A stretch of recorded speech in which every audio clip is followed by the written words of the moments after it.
the situation is more dire. With the cocoons about to crack and Defnorok kidnapping Gira, our four kings are standing in front of a crossroads. Himeno believes if they find Gira, they'd be able to call upon legend King-Ohger, but everyone else doesn't believe in the tale, and if they find Gira, they couldn't be in all 5 kingdoms at once. And when Daiboski suggests they might need to give up King-Ohger to Hercules, the rest disagree and leave Himeno's kingdom. From the first scene, you can actually feel how dire the situation is and how much our 4 kings are like the kings of the past, never agreeing on anything until they understand that what they need is to find a common reason to fight, to unite.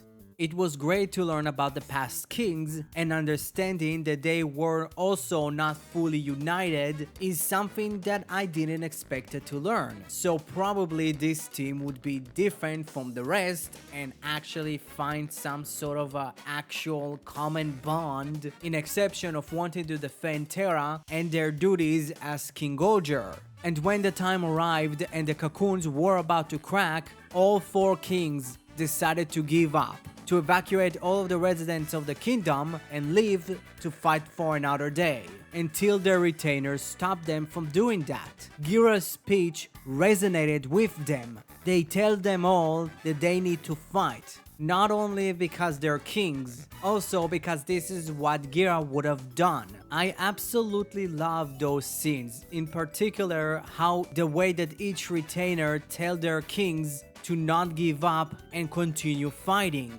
Like how Shiokara tells Gust it's not like him to give up on his top spot, and Sebastian telling Himeno that she's too afraid to lose them and what she's looking for would be found at the end of the road. Kuroda saying to Daiboski that he need to monopolize Gira is something that I expected Daiboski's retainer would say, but it did caught me off guard because it was so heartwarming and it's like, oh my god, it's a very kind of from the heart moment, and Daiboski's retainer is like, continue to deceive, do that. And Motophonia talking to Rita through her plush was very cute and heartwarming. When all 4 kings arrive and start fighting the Bagnarok, Defnorok releases Gira, which allows him to not only help them fight the Bagnarok, and also land a hefty blow to Defnorok. Nothing fatal, but he does retreat.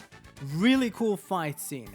I really like when the Ohja caliber announces each and every member of the King-Ohger. You can see kind of the emblem of the country, except for Gira. It's a cool little touch. I don't know why I like that much, but yeah. And also the moment where Gira actually gets the Koagata wings for a bit. That was really cool. And also it's kind of questioning, does he get it because of his connection to the old Koagata god? Let's say if the other members would get some sort of a connection with their shoe god, they would get the same ability. It's very much similar to the specific kind of cinematic scene in the intro.